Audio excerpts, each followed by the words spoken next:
본문을 통해서 주를 깊이 아는 은혜, 이와 같은 주제로 말씀을 전하겠습니다. 자, 한 가지 질문하겠습니다. 하나님께서 이제 누군가에게 이제 이런 축복을 부어 주신 거예요. 어떤 축복인가 하니 강력한 초자연적 역사로 대적을 물리치시고 그로 인해서 이제 자유와 해방을 얻게 했습니다.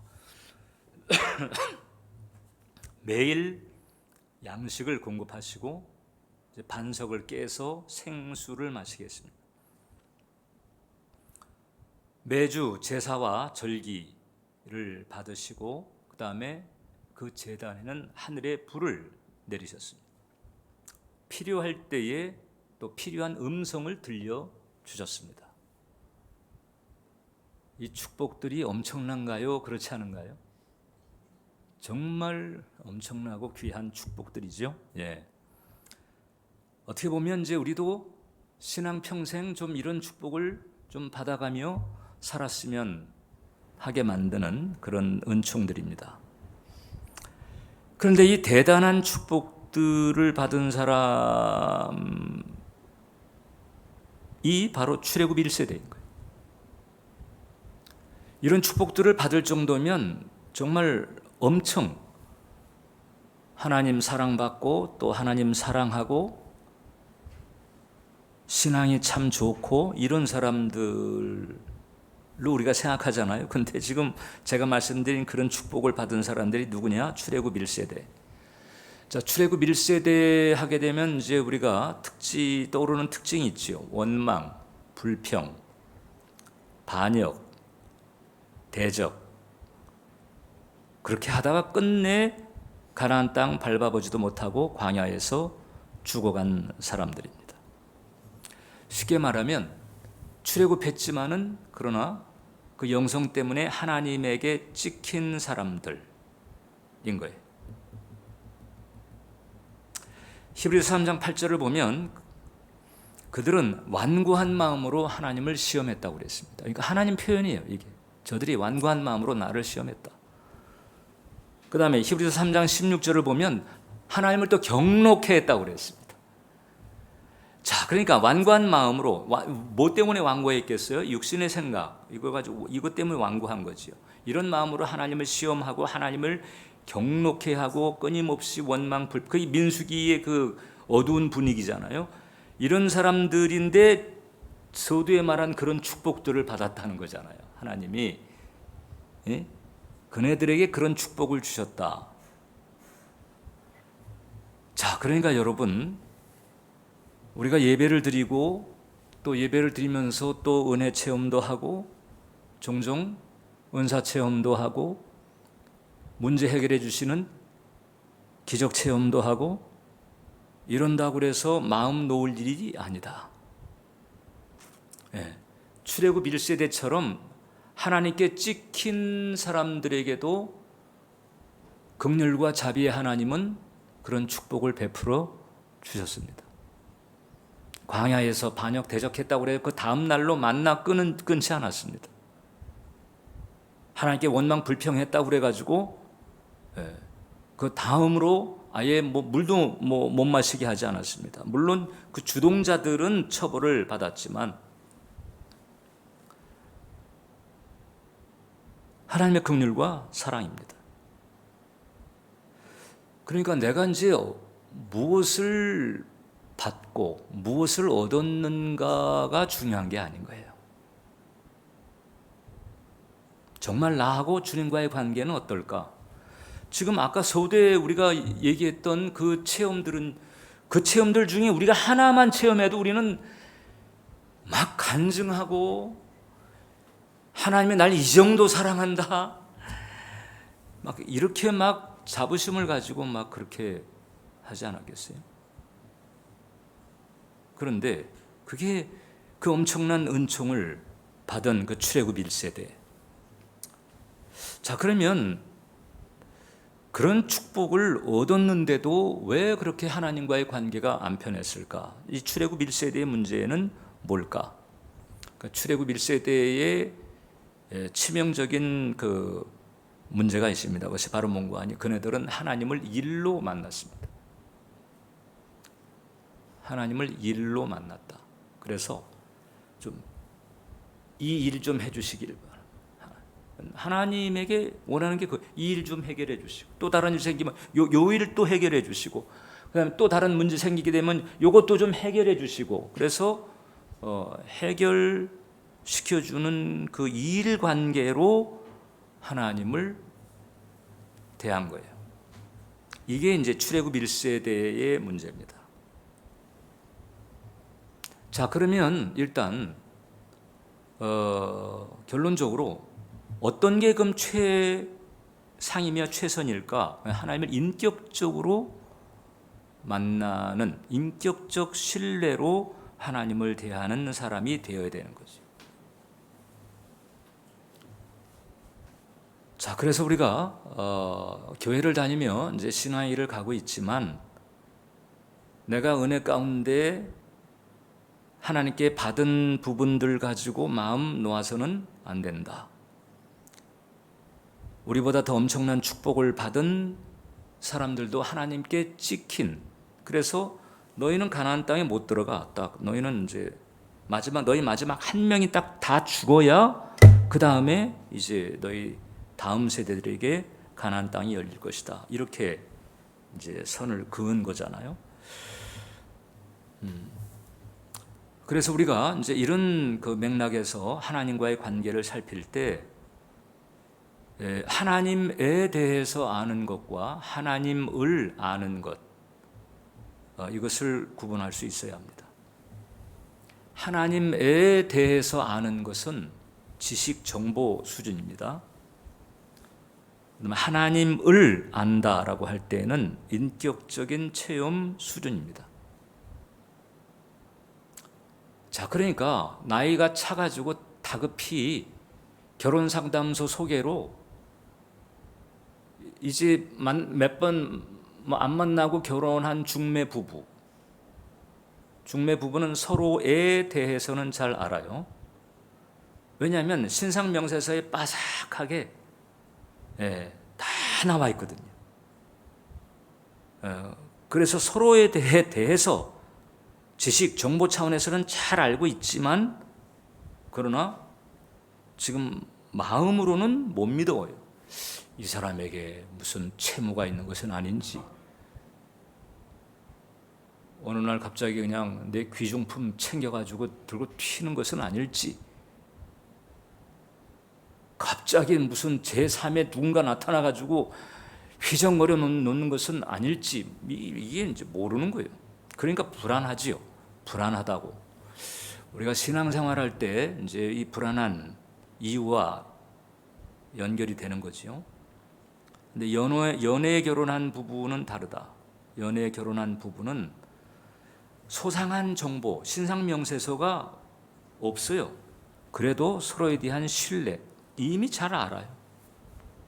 있는 얘기 없는 얘기 다 했고, 이미 체험적으로 다 잘 알고 있어요.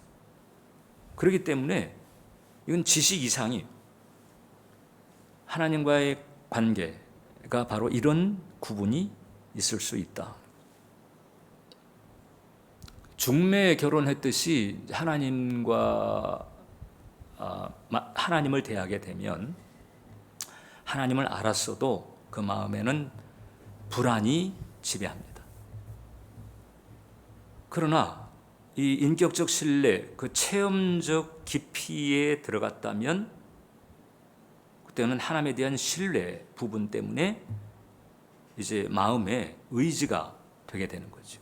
모세와 출애굽한 이스라엘 백성들 사이에 바로 그런 차이가 있었던 거예요.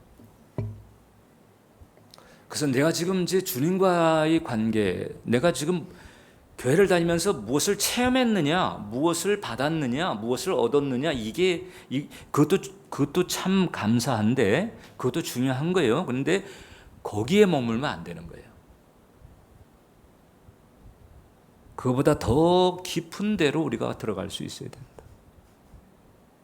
그거보다 더 중요한 단계가 있다는 거예요. 뭘 얻고 체험하고 이런 것보다 더 진짜 백의 단계가 있다는 거예요. 거기에 가지 않는다면 이게 출애굽 1세대 꼴 돼버린다는 거예요.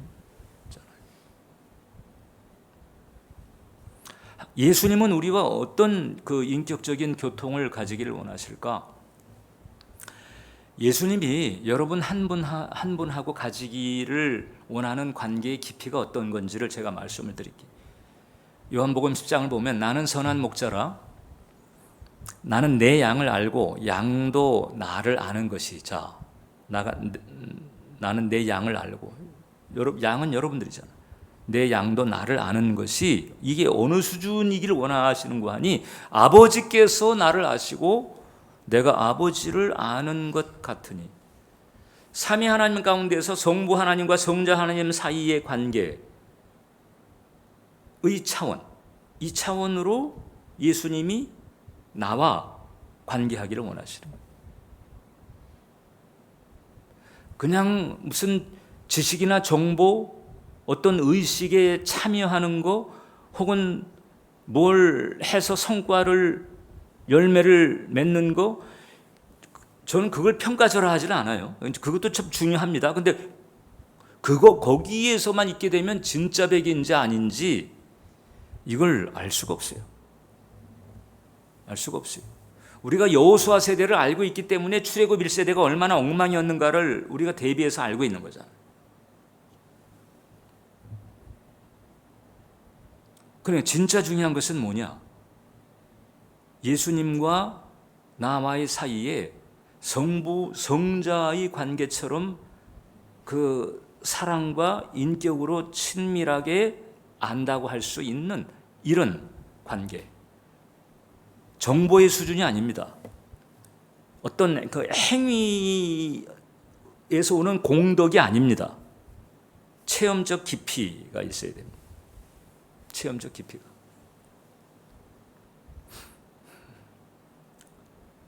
그래서 이제 모세가 이거를 깨달은 거예요. 그래가지고 이제 하나님 앞에 이렇게 간청을 합니다. 13절인데 내가 참으로 주의 목전에 은총을 입어 싸우면 원하건대 주의 길을 내게 보이사 내게 주를 알리시고. 지금 뭘 원하고 있는 거니? 주의 길을 보기를 원하고 있고 내게 주를 알려달라는 거예요. 지금 여러분 모세는 이미 시내산에서 불붙은 떨기나무 통해서 하나님의 음성을 들었고 하나님의 소명을 받았고 애굽에 가서 바로를 무릎 꿇리고, 물론 다 하나님이 하신 일이지만 무릎을 꿇리고 그 다음에 갈라진 홍해를 마른 땅으로 건너서 매일마다 지금 만나를, 이날 아침도 만나를 먹었을 거거든요. 네. 이런 상태인 거예요. 그러니까 인간적으로 이보다 어떻게 더 하나님을 알아? 뭐 이렇게 생각할 수 있죠. 그런데 이게 지금 아주 결정적인 게 지금 목마른 거예요. 결정적인 게 지금 이거는 일로 아는 거다. 이걸 이제 모세가 선언적으로 안 거예요. 일로 아는 거지 내가 하나님을 제대로 한다고 할 수가 없다. 이렇게 되는 거죠. 간호사가 있는데 이 간호사가 있는 병원에 한 청년이 입원했습니다. 그래가지고 이제 입원해서 가료를 하고 있는데 이 간호사가 그 간호사로서 의무감을 가지고 간호사로서 최선을 다하는 거예요. 그 입원해 있는 그 청년에 대해서 이제 간호사로서 해야 할 일을 정성스럽게 다 하는 거죠. 정성스럽게 잘 했습니다. 그러나 딱 퇴근 시간 되게 되면 그 다음에는 딱 뒤도 안 돌아보고 퇴근하는 거예요. 자기 할 일 다 했으니까. 그리고 퇴근하는 거예요. 그런데 짧지 않은 기간 동안 입원해 있으면서 정이 들어버렸네. 두 사람의 눈에 그냥 불이 그냥 튀기는 역사가 있더니 사랑에 빠져버렸어요. 그러니까 이 간호사가 원래 간호사로서 최선을 다했었는데 거기에다가 더 할 뿐만 아니라 그다음 퇴근 시간 됐는데 안 가는 거예요. 퇴근 시간 딱 되니까 그냥 그 청년 병실에 가가지고 딱 붙어서 거기서 또 수발하고 있어. 그러니까 이게 이제 사랑하기 전에는 뭐예요? 일로 대한 거잖아요. 일로 최선을 다했죠. 그런데 이제 사랑하게 되니까 완전히 달라진 거예요. 거기에는 마음으로 대하게 되는 이런 변화가 오게 돼요. 지금 이제 모세가 바로 그걸 원하는 거죠. 하나님, 제가 하나님하고 일로만 엮이지를 원치 않습니다. 저는 하나님 당신을 온전히 알게 되기를 원합니다. 이게 이제 주를 알겠다고 했지만은 사실상 서로 간에 그런 그 깊은 알매 관계를 트기를 원합니다. 이런 뜻인 거죠. 자, 그런데 이제 첫 번째 여기서 보면 모세가 주의 길이라고 하는 것을 얘기하잖아요. 주의 길과 주의 일이 다르다. 여기서 이제 주의 길을 보여달라고 할 때에 이것은 the way입니다. 예를 들어서 뭐 아메리칸 웨이 하게 되면 미국 사람들의 그 뭐 생활 방식, 미국 사람들의 경향 이런 거 말하잖아요. 나이지리안 웨이, 나이지리아 사람들은 거짓말을 하도 반복도 잘해가지고요. 그래서 유럽에는 나이지리안 웨이라고 하는 그 단어가 있어요. 그래서 나이지리아 사람들 대할 때는 그걸 각오하고 장사를 하든지 이렇게 해야 되더라고요. 그러니까 주의 길을 보여달라고 할 때는 하나님을 알기를 원한다는 거죠. 하나님의 성품, 하나님의 속성을 알기 원한다는 거예요. 일 관계로만 엮이지를 원치 않은 거예요. 그러니까 이제 하나님께서 모세에겐 당신의 성품을 보여주시고 서로 간의 마음으로 알 수 있는 길을 트셨습니다. 그런데 이스라엘은 여전히 일로만 대하신 거예요. 그러니까 모세하고는 친밀했는데 이스라엘 백성들은 늘 거리감이 있는 거죠. 그래가지고 시내 산에 하나님께서 나타나셨을 때도 그 불과 같이 강림하시니까 겁이 나가지고 모세한테 당신이 우리를 대신해서 가서 만나보세요. 우리는 나가다가 죽을까 싶어 못 나가겠습니다. 이런 거리감이 생기는 거예요. 이게 일로만 만날 때와 마음으로 만날 때가 다른 거거든요. 여러분의 지금 신앙생활의 지금 흐름에, 신앙생활을 하면서 여러분의 내면의 흐름에 이게 이제 이 어떤 그 불안이나 혹은 두려움이라든가 이런 부분들이 어떨까? 이게 우세한가? 혹은 약세인가? 이런 부분들을 살필 필요가 있습니다. 하나님께 예배드리고 하나님께 기도하는데도 자꾸 불안이 우세하고 두려움이 우세하다. 그러면 이제 하나님에 대한 신뢰가 약하다는 거잖아요. 그죠? 왜 약할까? 다 그렇다고는 할 수 없지만은 적지 않이 사실상 거의 대부분 하나님을 일로 대하기 때문에 그렇습니다. 이 문제 해결해주고 저 문제 해결해주고 또 다른 문제 닥치면 또 그 문제 해결해주고 그런 선에서만 주님을 만나려고 하는 거죠. 아니 꼭 그런 그 계산적인 동기를 가지고 있지 않아도 그냥 하나님과의 관계를 그 선에서만 이해를 하고 있는 거예요.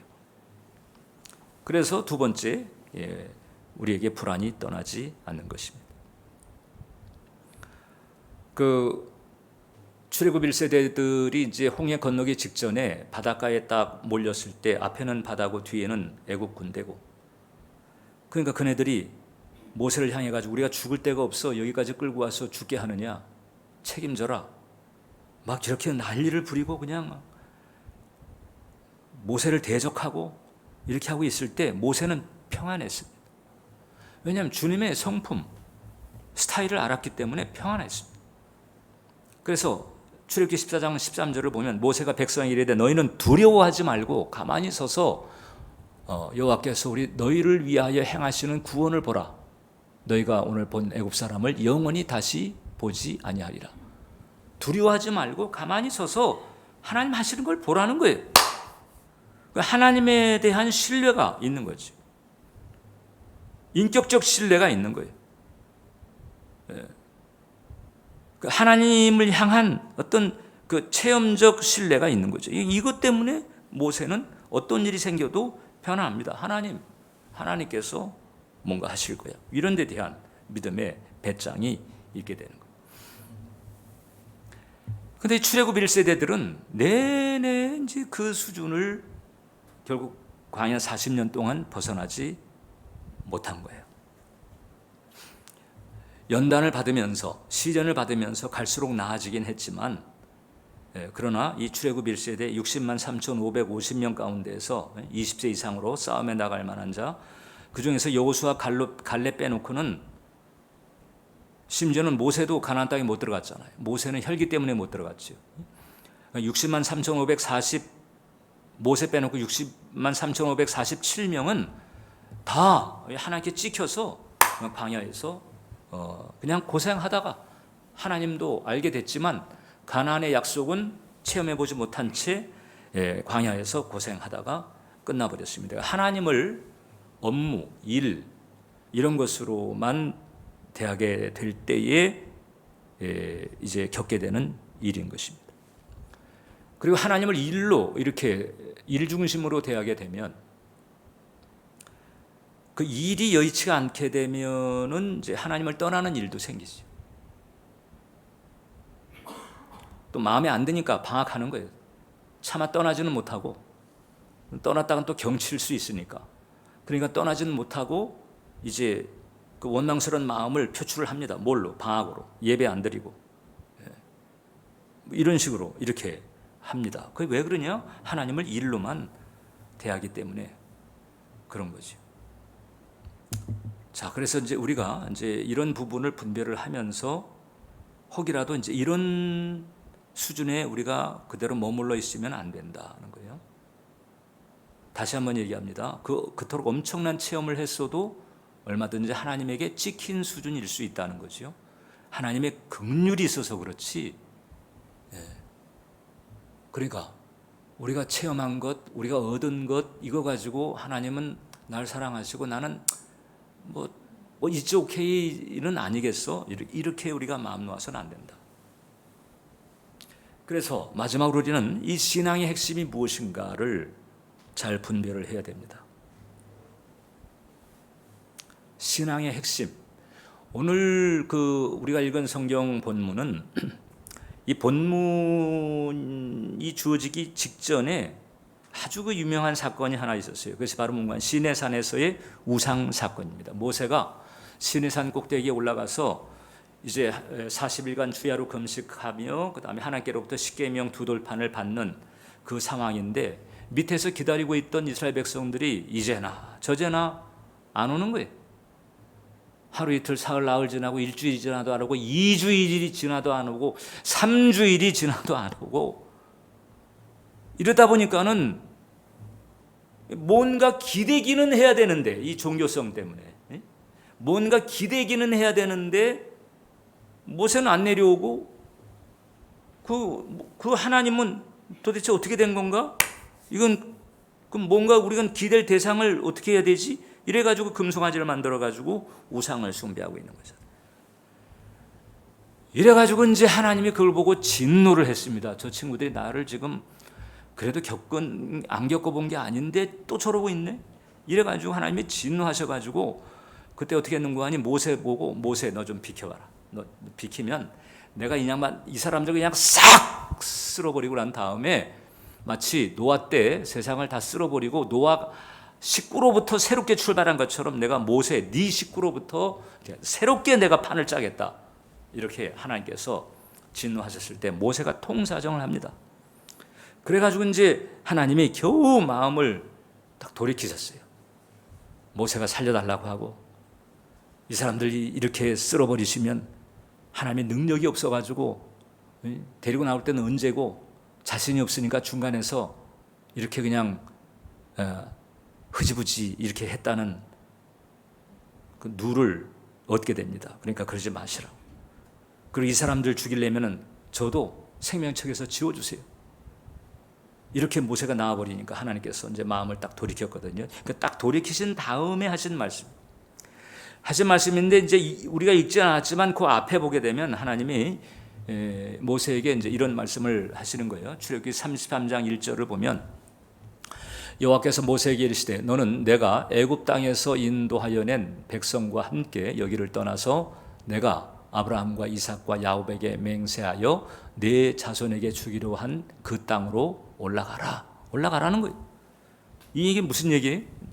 이제 살려줄 뿐만 아니라 땅 주겠다는 거잖아. 줄게. 그 다음에 2절을 보면요, 그때 사자를 또 보내시겠다는 거예요. 천사를 앞서 보내가지고 그 원주민들 그냥 싹 정리할 수 있도록 도와주겠다. 그래서 승리를 하게 해주겠다는 거잖아요. 내가 사자를 너보다 앞서 보내어 가나안 사람과 아모리 사람과 헷 사람과 브릿 사람과 히윗 사람과 여부수 사람을 쫓아내고, 자, 그러니까 이게 이제 땅도 주겠다.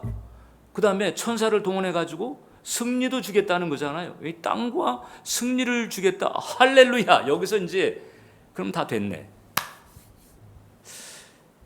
여러분 곤란하다. 여러분 곤란하다는 거잖아요. 여러분 왜 그런 거 하니?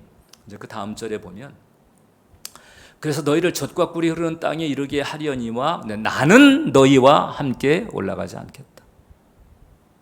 땅과 승리 줄게. 너희들 원하는 게 그거잖아. 그거 줄게. 그거 받아라.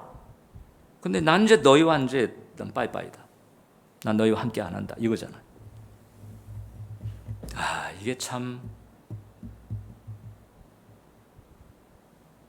너희는 목이 곧은 백성인즉 내가 길에서 너희를 진멸할까 염려함이라. 왜 또 육신이 고개를 쳐들고 또 불신앙이 고개를 쳐들어가지고 또 마음 불편하게 할 때 그때 그냥 이제는 내가 요번에는 모세하고 내가 상의라도 했지만 이제는 뭐 내가 모세의 마음을 알기 때문에 상의도 안 하고 그냥 내가 직접 손볼 수도 있어.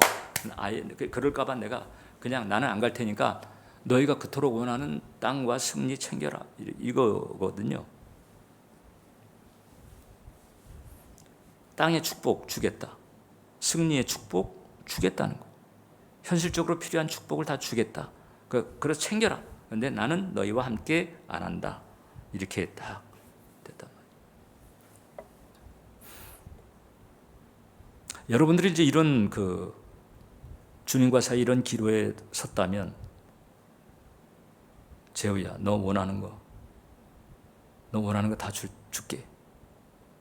잘 먹고 잘 입고 잘 사는 거, 또 평안하게 사는 거, 너 행복하게 사는 거 원하잖아. 다 해줄게. 다 챙겨라. 근데 난 너하고는 함께 안 할란다. 하나님이 이제 이렇게 나오신다면 여러분들 어떻게 하겠어요? 그래, 내가 원래 하나님 만나고 하나님 대했던 원래 취지가 뭐야? 잘 먹고 잘 입고 잘 살고 행복하고 평안하게 사는 거 그거였는데, 그거 뭐 얻었으면 됐지. 뭐 하나님 함께 하든 안 하든 일단 내가 원하는 게 그거였으니까. 이제까지 참 감사했습니다. 뭐 이렇게 하고 그냥 이렇게 가지는 않을 거 아니에요, 여러분들. 모세가 그때 뭐라고 그랬는고 하니, 하나님 같이 안 가시면 저도 안 갑니다. 하나님 같이 안 가면 전 땅의 축복, 승리의 축복 저도 관심 없습니다. 모세가 이렇게 나간 거잖아요. 이게 체험적으로 알고 인격적으로 아니까. 그러니까 땅과 승리 없어도 난 하나님과 함께하는 쪽을 택하겠다는 거죠. 초가 삼간에 산다 할지라도, 외양간에 송아지가 없고 포도나무에 감람나무에 소출이 없어도 난 하나님과 함께 있는 쪽을 택하겠습니다. 이거거든요. 여러분들은 어떻습니까? 정말 여러분들 속은 어떠냐고.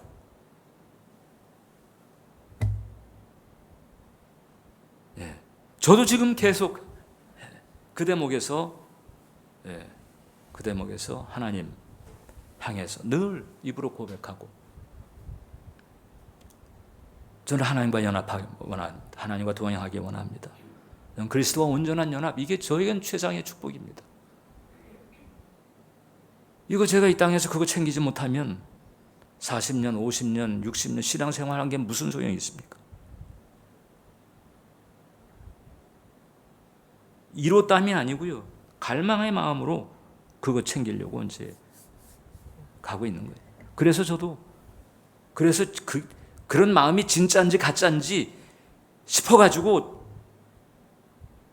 중대형 뭐 교회 당회장 자리 내려놓고 그 길을 가는데 이 세상을 향한 이런 소유의 뿌리가 이게 생각보다 깊더라고.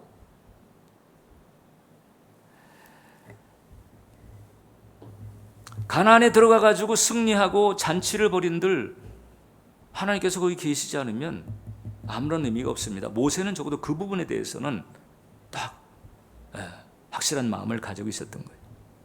그래가지고 하나님 안 가시면 나도 안 갑니다. 그러니까 하나님이 모세 때문에 마음에 위로가 온 거예요. 아마 하나님이 나 안 간다. 너희들 그냥 가, 올라가, 다 챙겨줄게. 이렇게 했을 때 모세가 냉큼 알겠습니다 하나님, 챙겨주신 건 확실하게 하셔야 돼요. 이러고 그냥 가버렸으면 하나님 정말 참 뭐 우울증이 안 걸리시겠지만, 그런데 모세가 그렇게 얘기를 하니까 14절에 보면 하나님이 이러십니다. 여호와께서 이르시되 내가 친히 가리라, 내가 너를 쉬게 하리라. 참된 평안, 참된 안식. 이제 이게 이때 이제 비로소 활짝 열리는 거예요. 결국 이제 이 친밀함에서 이제 오는 거지요. 이 친밀함이, 이렇게 친밀함을 가지게 되는 것이 은총이고 축복이고, 어떻게 보면 모든 문제의 근원적인 해결책이다, 이렇게 보면 되는 것입니다. 주님과 사이에 이 모세 정도의 이런 친밀함, 이게 되면 심신의 문제도 그렇고 생활의 문제도 그렇고 장래의 문제도 그렇고 사실상 이미 하나님과 함께하는 상태니까 뭘 염려하겠어요. 하나님이 함께하는데.